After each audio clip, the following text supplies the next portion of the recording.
This content is the creative work of Channels Without Borders, all rights reserved 2025.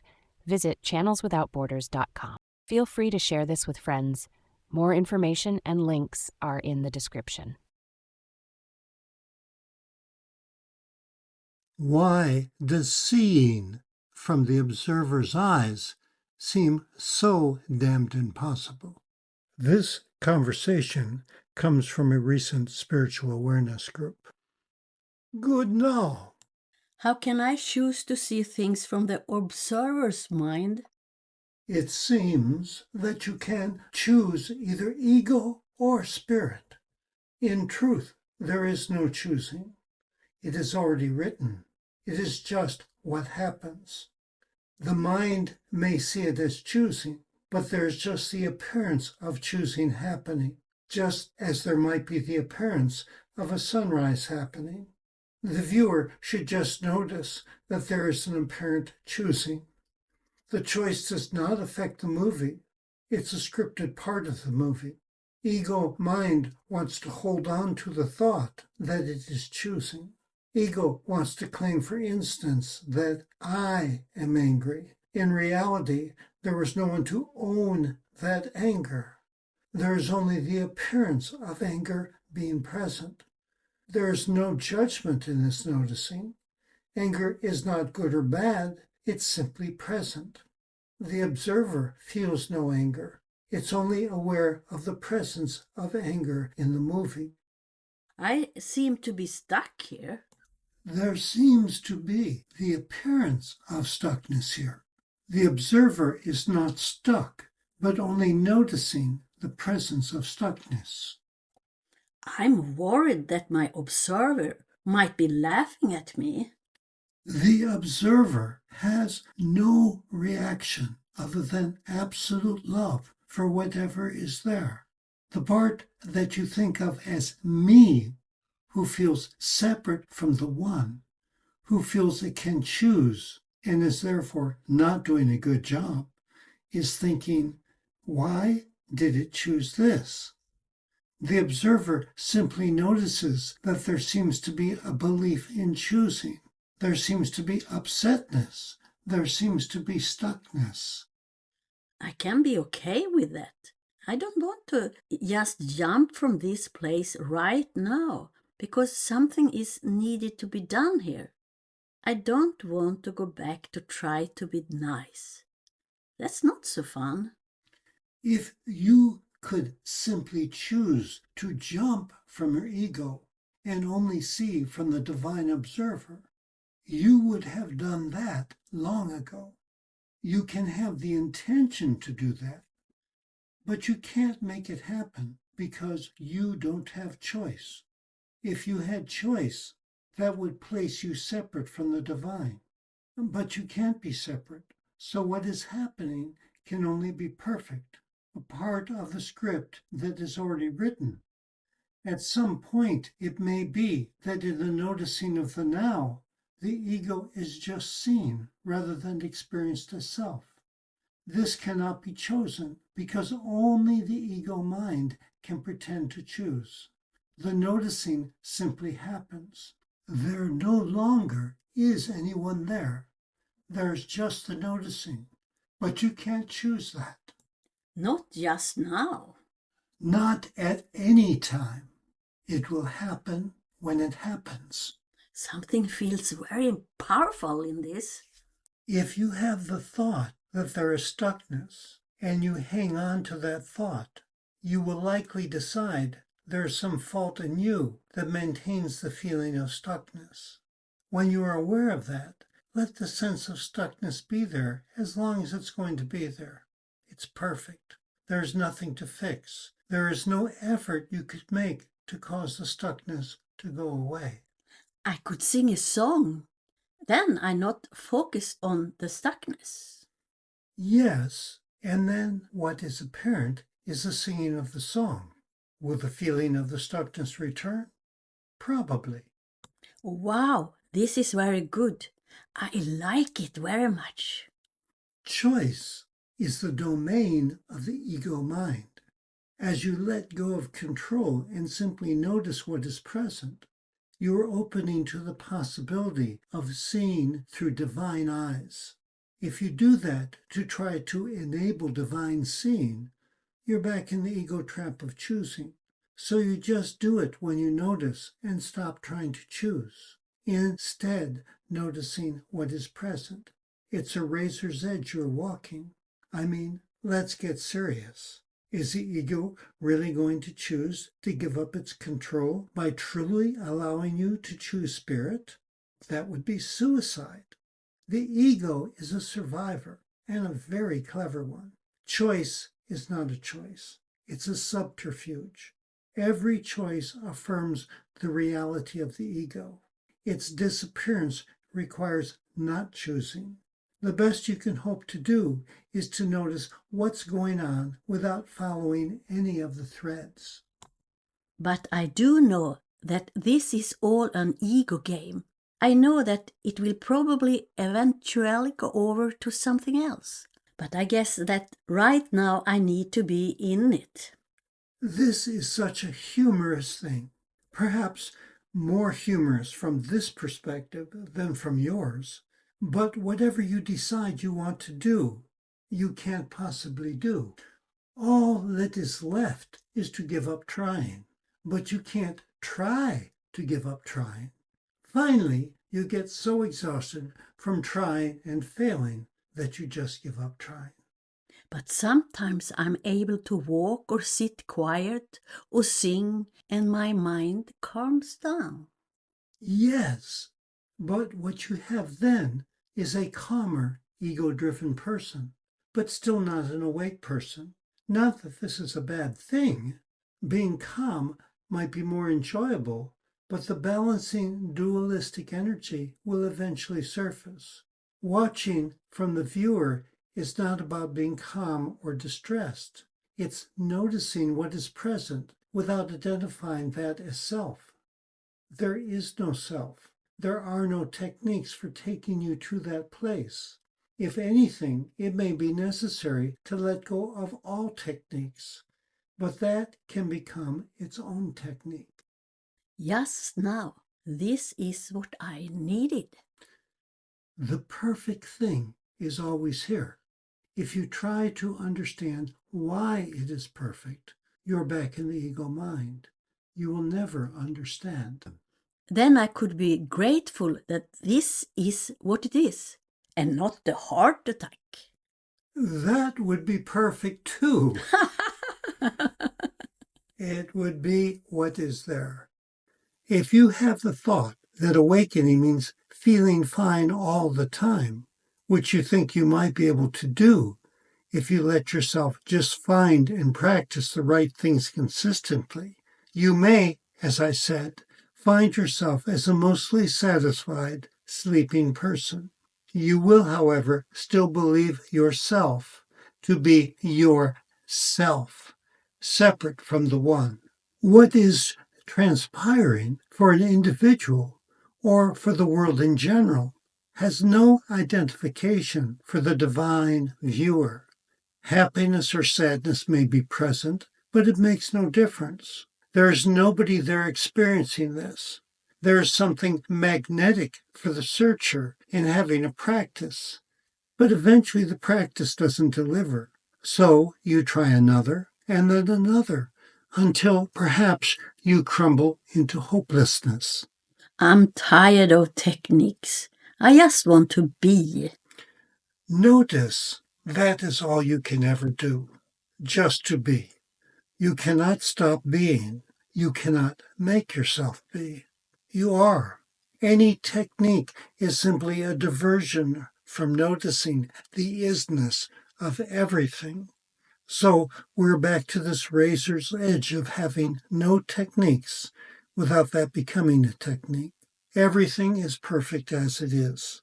Nothing to change and nobody there to make a change. There is just what is, divinely inspired.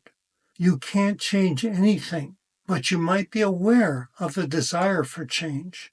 You can't make yourself accept what is here, but you might notice that the desire to do so is present. I have the thought that coming to this group is a holy thing to do, that it will support my spiritual goals. This morning I didn't feel very holy, so I thought I shouldn't come. Sorry, but there is nothing holy here. This is like Walpurgis night in Sweden. That's a holiday celebrated on the last day of April, where people make fires and burn whatever has accumulated over the dark period of the year. You come here to release things, not to get anything. There is nothing to get. You already have it. Your job is not to be or feel holy, but to take out and burn the trash. So please, bring us your garbage. Of course, you don't need to come here to throw out the trash.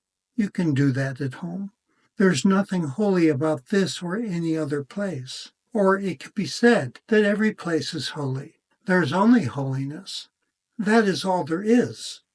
You are also not here because you chose to be here.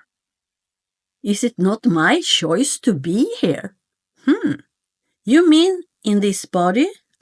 Well, yes, that too. But to be here in this room now, that is just a belief of the ego mind. It might be more accurate to say that you are here because the universe has chosen for you to be here. It might be most accurate to say that you are here because you are here. You can play the game of believing that you are choosing things, but did you choose to become aware of this group? Even when you might think that you decided to be here today, it was the universe that provided you with a ride. The universe could have caused the car not to start, or there might have been an accident en route. You could have been too sick to get out of bed, or you could have listened to the voice that said you weren't holy enough to be here today. The universe wanted you here. It's a fool's task for you to wonder why you are wanted here. It is just yours to be here and notice what is here before you.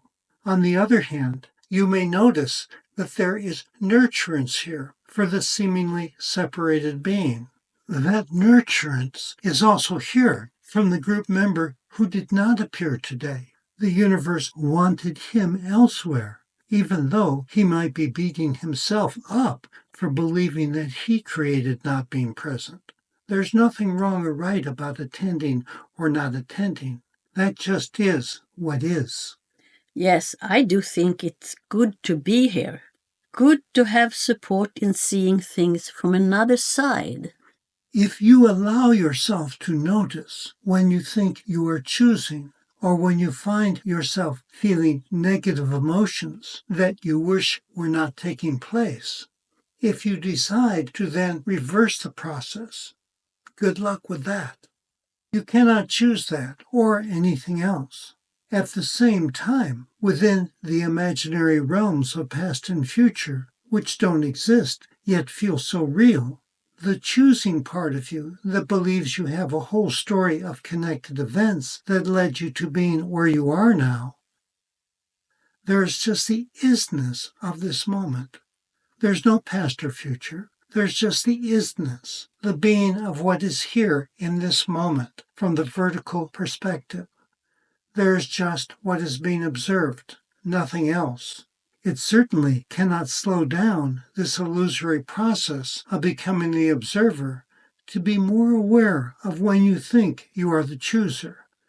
But if you're doing it to try to get there, there's nowhere to get, and you are spinning your imaginary wheels. But that doesn't mean not to do it, if doing it is what is here right now. What is being noticed is that there is resistance to what is here now. What is going on right now is that I think that I am this body, and I is being used to identify that body. Can that identification be changed right now? No, that is just what appears to be happening. All that is really happening is the noticing that this appears to be going on. Thinking you are the body does not make you the body. Thinking that you are not the body does not stop you from believing you are. Thinking doesn't do anything. There is no you to be or not be the body. There's just the seeing, just the being. That's good. Good enough. Or bad enough. This noticing that there is no chooser, there is only the divine watching, can only come upon one who believes in their separated self. There is no chooser, so it cannot be chosen. This divine watcher has no idea what is coming next. Everything is being viewed for the first time. How could that not be thrilling? This creation is only love. Everything is seen through these eyes of love. This does not mean the pain won't seem to be present, but it will not be owned or possessed by the viewer who can possess nothing, who is not there, but only is. Like everything else in the illusion, pain will appear and then disappear. Pain is not good or bad. It is simply what is on the screen now. Ego mind wants to hang on to the exhilaration of the positive experience, but that can only be accompanied by the pain of the fall. The viewer owns neither.